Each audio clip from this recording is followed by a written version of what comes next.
તાપી જિલ્લાના વાલોડ તાલુકાના બુહારી ખાતે યુથ કોંગ્રેસ દ્વારા આયોજિત જન આક્રોશ રેલી શરૂ થાય તે પહેલા જ પોલીસે પ્રદર્શનકારીઓની અટકાયત કરતા સ્થાનિક રાજકીય વાતાવરણ તંગ બન્યું છે। શનિવારે સાંજે મોંઘવારી, પેટ્રોલ, ડીઝલ અને ગેસના આસમાને આંબતા ભાવ તેમજ તાજેતરના નીટ પેપર લીક કૌભાંડ જેવા ગંભીર મુદ્દાઓ વિરુદ્ધ વિરોધ પ્રદર્શન કરવાનું આયોજન કરવામાં આવ્યું હતું। જો કે આ રેલી શરૂ થાય તે પહેલા જ પોલીસ એક્શનમાં આવી ગઈ હતી અને યુથ કોંગ્રેસના અગ્રણીઓ તથા કાર્યકર્તાઓની અટકાયત કરી લીધી હતી।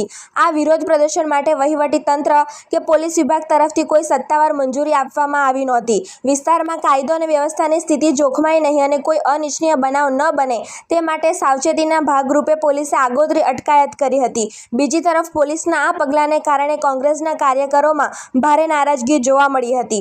પોતાની અટકાયતનો વિરોધ કરતા કાર્યકર્તાઓએ સરકાર વિરોધી ઉગ્ર સૂત્રોચ્ચાર કર્યા હતા। હાલ પરિસ્થિતિ નિયંત્રણ હેઠળ છે। કોઈપણ પ્રકારની અરાજકતા રોકવા માટે તંત્ર દ્વારા ઘટના સ્થળે ચુસ્ત પોલીસ બંદોબસ્ત ગોઠવી દેવામાં આવ્યો હતો। આ સમગ્ર ઘટના બાદ સ્થાનિક રાજકીય ગલિયારાઓમાં ગરમાવો આવી ગયો છે। તેમજ હાલમાં ચર્ચિત કોકરોચ જનતા પાર્ટી અને જેનઝી વિશે યુથ કોંગ્રેસના આગેવાનોએ શું કહ્યું તે જોઈએ। નમસ્કાર દર્શક મિત્રો, હું છું આપનો કુંદન પાટીલ। આજે કોંગ્રેસ દ્વારા જે તેઓનું એક સંગઠન હોય છે યુથ, તો યુવકો દ્વારા યુથ દ્વારા આક્રોશ રેલી કાઢવામાં આવી હતી। એ આક્રોશ રેલી અંદર એક મુખ્ય વિશેષ અતિથિ તેમના જોડાયા છે, જે દક્ષિણ ગુજરાત ઝોનના પ્રભારી કે પ્રमुख છે। जी जी, आपका नाम? मेरा नाम मनप्रीत सिंह है। मैं भारतीय युवा कांग्रेस का राष्ट्रीय सचिव हूँ और पार्टी ने मेरे को यहाँ पे प्रभारी के तौर पे नियुक्त किया है। दक्षिण गुजरात प्रभारी के तौर पे? सह प्रभारी गुजरात, दक्षिण गुजरात दिख रहा हूँ। जी, अभी आपके एक कार्यकर्ता ने बोला कि यूथ का आवाज दबाया जाता है, तो एक उसमें से उद्भव हुआ कांग्रेस कॉकरोच जनता पार्टी का, उसके बारे में क्या बोलोगे? देखिए, जो ये बयान आया था कि देश का बेरोजगार जो है वो कॉकरोच है, बहुत शर्मनाक बयान था। उसके चलते भारतीय युवा कांग्रेस ने, मैं भी कॉकरोच करके एक अभियान चलाया हुआ है, जिसमें हम इस सरकार को बताना चाहते हैं कि बेरोजगार युवा कॉकरोच नहीं है, वो आपकी फेल सरकार का नतीजा है कि वो घर पे बैठे हैं, वो लेजी हो रहे हैं। जैसे आप बोल रहे हैं कि लेजी हैं, वो अनएम्प्लॉयड हैं, वो सरकार की वजह से अनएम्प्लॉयड है, वो अपनी शौक से अनएम्प्लॉयड नहीं है।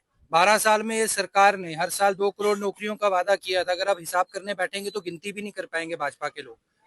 तो उनकी नीतियों की वजह से ये देश की हाल हो रही है। महंगाई कहाँ पे जा रही है। उसके बाद नीट का पेपर जो है चौथी बार लीक हो गया। एनटीए क्यों बनाया हुआ है? नेशनल टेस्टिंग एजेंसी नहीं है, वो नेशनल ट्रॉमा एजेंसी है। देश के युवाओं को ट्रॉमा देने का काम भाजपा की सरकार कर रही है। उनका जो मंत्री है वो बोलता है पेपर लीक नहीं हुआ, सवाल लीक हुए हैं। ये क्या कोई बात है बोलने वाली? मतलब ऐसे इनसेंसिटिव स्टेटमेंट्स जिसमें बच्चे सुसाइड तक कर चुके हैं इस पेपर लीक के चलते, उन लोगों को कोई उनके कान पे जूं तक नहीं रेख रही। इसके चलते हम लोगों ने यहाँ पे प्रदर्शन किया है।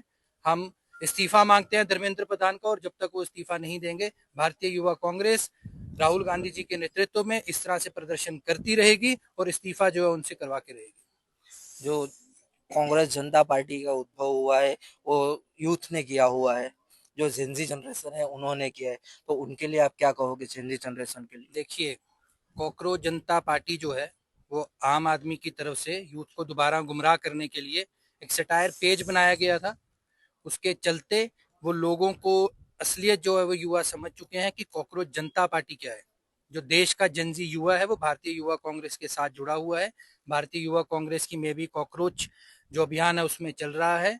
और एक फ्रस्ट्रेशन है कि 20 लाख 22 लाख अगर पेज एक को फॉलो कर रहे हैं तो इसका मतलब क्या है कि वो फ्रस्ट्रेशन है, सरकार के खिलाफ जो है वो रोष है।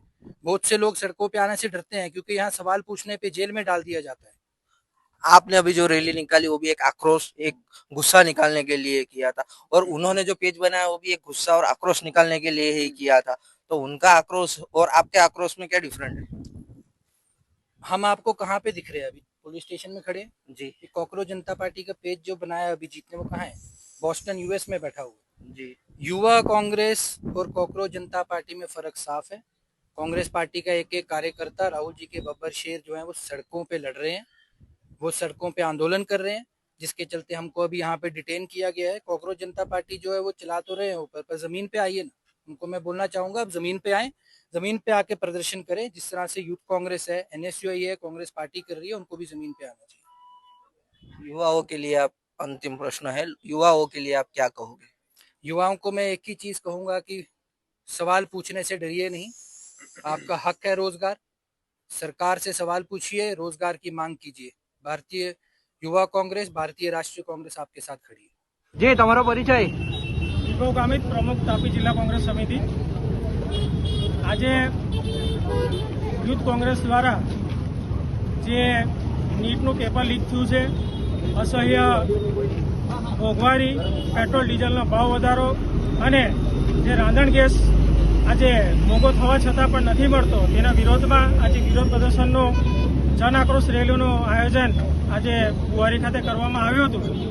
જેમ તમે જાણો છો કે જે નીટનું પેપર લીક થયું છે તેમાં કેટલાય વિદ્યાર્થીઓનું ભવિષ્ય આજે અંધારામાં મુકાઈ ગયું છે। કઈ કેટલી માતાઓએ પોતાનું મંગળસૂત્ર ગીરવે મૂકીને, કઈ કેટલા પિતાઓએ પોતાની જમીન વેચીને કે જમીન ગીરવે કરીને ખૂબ મોટી આશા છે કે અમારા દીકરા મેડિકલ ક્ષેત્રે આગળ વધીને વધશે, તેના માટે કોલેજની ફી ભરી હતી, સ્કૂલોની ફી ભરી હતી, કોચિંગ ક્લાસોની ફી ભરી હતી। તેના તમામ સપના ઉપર આ સરકારે પેપર લીક કરીને એમના પાણી ફેરવી દીધું છે।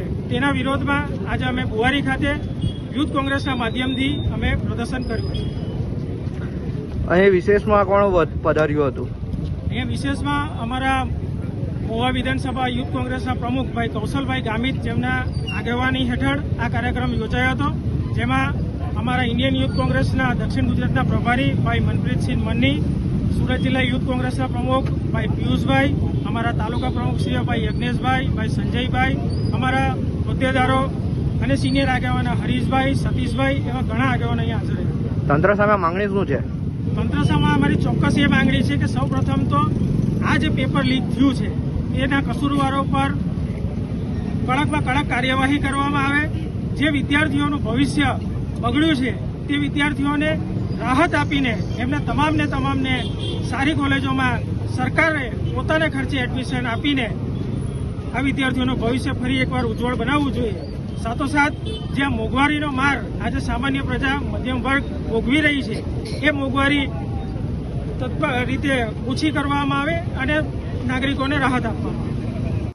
મારું નામ કૌશલ ગામિત છે। હું મહુવા વિધાનસભા યુથ કોંગ્રેસનો પ્રમુખ છું। આજે અમે બુહારી ખાતે જન આક્રોશ રેલીનું આયોજન કર્યું હતું। તેનો મુખ્ય મુદ્દા એ હતા કે નીટ પેપર લીક અને પેટ્રોલ, ડીઝલ અને ગેસના દરરોજ ભાવ વધે છે। આજે ખાતરના 500 રૂપિયા વધ્યા। તે મધ્યમ વર્ગ અને જે આપણે સામાન્ય વર્ગ છે એ સહન ન કરી શકે એટલી મોંઘવારી છે। તેના અનુસંધાને અમે આજે જન આક્રોશ રેલી કરી હતી, પણ તેમાં અમને પરમિશન આપવામાં નહીં આવી। સરકારની બેવડી નીતિ હોય એવું લાગે છે। ભાજપ વાળા કોઈ બી કાર્યક્રમ હોય તે લોકોને કશે બી પરમિશન મળી જાય, પણ અમને કોંગ્રેસ વાળાને મળતી નથી। જો આ લોકશાહી છે ને નીટના પેપર બાબતે આપણે ધર્મેન્દ્ર પ્રધાનનું રાજીનામું હજુ સરકારે લીધું નથી હજુ, અમે એ માંગણી કરીએ છીએ। ને જે તે સમયે કોંગ્રેસના રાજમાં પણ મનમોહનસિંહ સરકારમાં પેટ્રોલ, ડીઝલનો ભાવ, ક્રૂડ ઓઇલ મોંઘું હતું, પણ તે સમયે સ્પેશિયલ કોંગ્રેસ સરકારે સબસિડી જાહેર કરી હતી અને પ્રજાને રાહત આપી હતી। તેવું જ કામ ભાજપ કેમ નથી કરી રહી? અમને અત્યારે નીટ બાબતે આપણે ઘણા લાખો વિદ્યાર્થીનું ભવિષ્ય અંધકારમાં ગયું છે। અમે બી એક્ઝામની તૈયારી કરતા હતા, એ રીતના પેપર ફૂટે તો આખું જીવન પેલું માણસનું બદલાઈ જાય। ને અત્યારે જે બેરોજગાર હોય એને કોકરોચ કહેવામાં આવે। તો હા, અમે યુથ કોંગ્રેસના કોકરોચ છે ને આવી સરકારની નીતિ રહેશે તો અમે હજુ વિરોધ કરશું।